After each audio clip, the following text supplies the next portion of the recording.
শুনেছি শুঁটকি মাছ সিলেটিদের থেকে ভালো কেউ বানাতে পারে না, আর তেমনি ইলিশ মাছ ঢাকাইয়াদের থেকে ভালো কেউ বানাতে পারে না।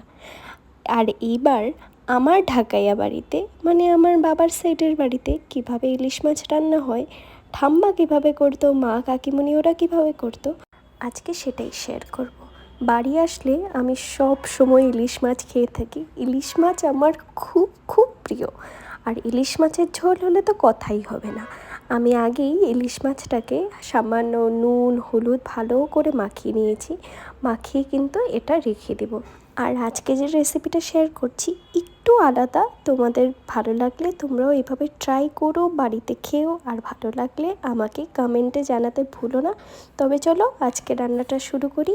আমি তেল গরম করে ওখানে একে একে দিয়ে দিয়েছিলাম গোটা জিরা। আর আজকে এই ঝোলটার মধ্যে ব্যবহার করছি হলো কচু। মা কিছু কচু আগেই কেটে আমার জন্য রেডি করে রেখে দিয়েছিল। দেখেছই কীভাবে চৌকোনা করে কচুগুলোকে কাটতে হবে, না বেশি বড় হবে না বেশি ছোট। আর এইভাবে জিরা ফোড়ন দিয়ে ওখানে আমি কচুটা দিয়ে দিয়েছিলাম, আর একে একে নুন হলুদ দিয়ে ভালো করে কচুটাকে ভেজে নেব। কচু এখানে জলকচুটা যদি হয় ওইটা কিন্তু বেশি ভালো হয়, জলকচুটায় টেস্টটা আরও বেশি ভালো আসে। সব কিছু দিয়ে ভালো করে মাখিয়ে একটু চাপা দিয়ে রাখবো সিদ্ধ হওয়ার জন্য। আর এই যে রাস্তাটা দেখছো আমার কিচেন থেকে বরাবরই দেখা যাচ্ছে, এই রাস্তাটা দিয়েই না বেঙ্গলের যে কোনো সাইডে যেতে হলে এই রাস্তাটা দিয়েই যেতে হয়। মানে ওই ধরো শিলিগুড়ি বলো, জলপাইগুড়ি বলো, দার্জিলিং বলো, এই বেঙ্গল দিয়ে যেই সাইডেই তুমি যাবে অন রোড, ওই রাস্তাটা দিয়েই যেতে হয়। খুব একটা মজার বিষয়, তাই না?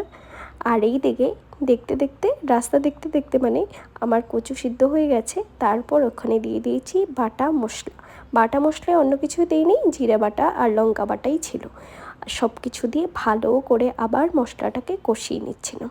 এই মাছের ঝোলে যদি জিরা বাটা হয় না, স্বাদটা আরও ভালো আসে। তবে জিরা বাটা যদি করতে না পারো তোমরা গুঁড়া জিরো জলে ভালো করে গুলে সেটাও কিন্তু ইউজ করতে পারো, কোনো অসুবিধা নেই। এবার ভালো করে মশলাটা কষে আসলে আমি পরিমাণ মতো ঝোল দিয়ে দিয়েছিলাম। আর এবার ঝোলটা ফুটে আসলে মেইন যে চেঞ্জিং ব্যাপারটা, মাছটাকে আমি যেটা ওভাবে নুন হলুদ মাখিয়ে রেখে দিয়েছিলাম ওটা দিয়ে দেবো। আর এখানে আমি মাছটা কিন্তু ভাজছি না। এবারে তোমরা যদি ভাবো মাছটাতে গন্ধ আসবে, মাছটা কাঁচা কাঁচা ভাব লাগবে, একদমই না। ভাপা ইলিশের ক্ষেত্রেও কিন্তু তাই হয়, মাছ ভাজা হয় না। তবে আমি অনেকদেরকে দেখেছি ঝোলে যেটা মাছ ইউজ করা হয়, ইলিশ মাছের ক্ষেত্রে বলছি, মাছটাকে ভেজে নেয়। তোমরা এইভাবে ট্রাই করে দেখো, মাছের স্বাদটা আরও দ্বিগুণ বাড়বে, গন্ধ আরও বেশি ভালো আসবে। এটাই হলো ঢাকাইয়াদের ট্রিক্স। আর এই পাশে 2 পিস মাছ আমি এক্সট্রা করে রেখে দিয়েছি, ওটা দিয়ে অন্য আমি রেসিপি তোমাদের সাথে শেয়ার করব। এবারে ইলিশ মাছটা যেহেতু নরম হয়, আমি মাঝারি আঁচে এটাকে হতে দিয়েছি। আর হয়ে গেলে ভালো করে বুঝতে পারবে মাছটা সিদ্ধ হয়ে গেছে। আর একটু ঝোলটা ভালো করে ফুটিয়ে পরিমাণ মতন ঝোল রেখে 2টা উপরে কাঁচা চিরা লঙ্কা দিয়ে দিব, যাতে কাঁচা লঙ্কার গন্ধটা সুন্দর আসে। তারপরেই ঝোল রেডি।